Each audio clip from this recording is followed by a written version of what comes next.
Good morning, traders. Welcome to today's market review. This is Razak at CMTrading. Today is November 25th, 2014, and today is Tuesday. So looking at the markets today, let's start out with the economic calendars. Early this morning, we had some numbers coming out of Japan. Bank of Japan Governor Kuroda-san speaking. Later this morning, we have German GDP number that should be already came out this morning. Bank of England later today at 12 p.m. Bank of England Governor Charney speaking.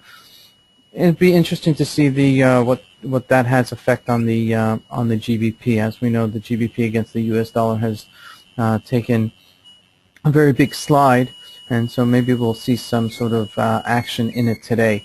Later today, USD numbers, consumer confidence, GDP numbers, and the like. So let's see if this is going to have some major impact on the markets. Starting out with the Euro USD, not much going on yesterday.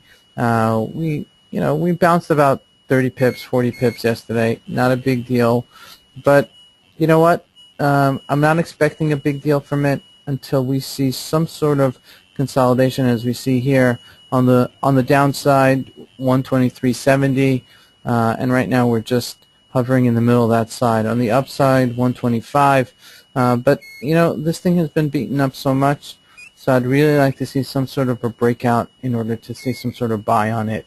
I'd probably buy the bottom of the range here of 123.70-ish level, just to see if maybe it could bounce.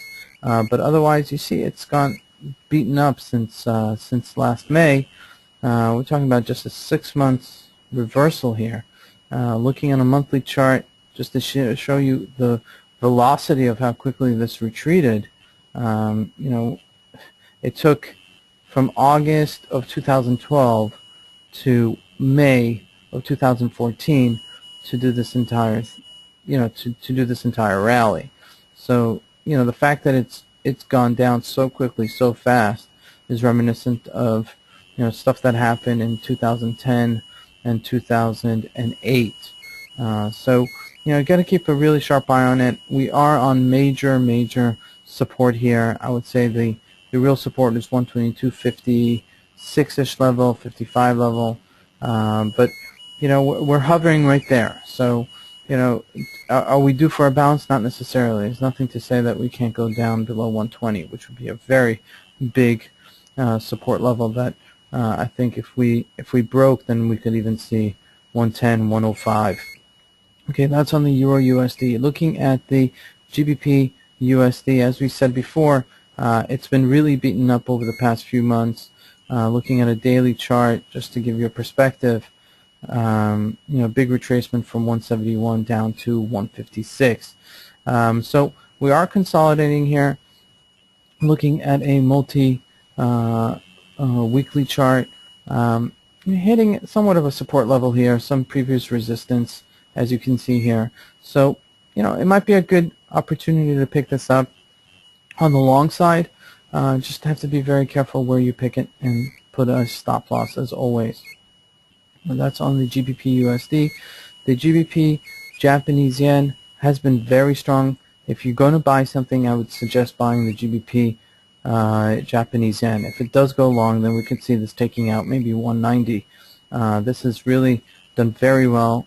Just to give you a perspective, it's still rallied. And what's the difference between the GBP Japanese yen versus the GBP USD is that the GBP Japanese yen hasn't retreated, as we saw with the USD versus the USD. So, between the two currencies, if I expect it to go up, continue going up, I would expect the GBP Japanese yen to be the more aggressive one on the long side, which is, this is where you filter and you learn how to filter different currencies to see what would be the greatest gain. So let's say you were long, you wanted to go long the GBP, so which one would you go long, the GBP Japanese yen or the GBP USD? So clearly from the graph you see that the GBP Japanese yen is much stronger against the yen than it is against the dollar. So if there is bullish sentiment that it's going to go higher, then I would take something that's showing me that something that is stronger. Okay, I hope this is clear to everyone, because this is really a very pinnacle point. in trading. Okay, you're looking for the relative strength, and the relative strength between the GBP USD versus the GBP Japanese yen would be the GBP Japanese yen.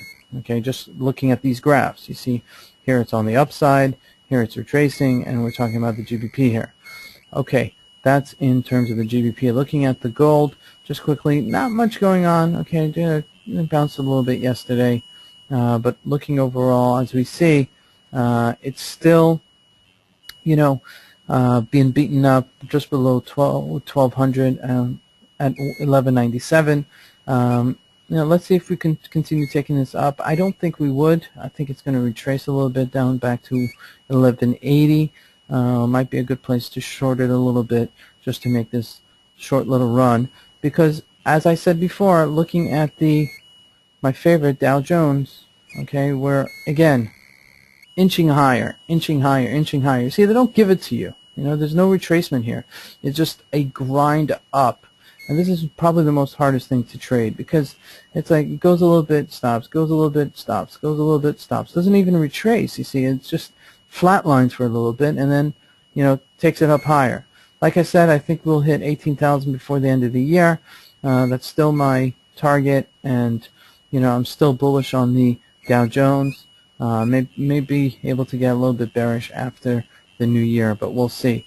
Just want to say good luck to everyone today on your trading. This is Fred Razak at CM Trading.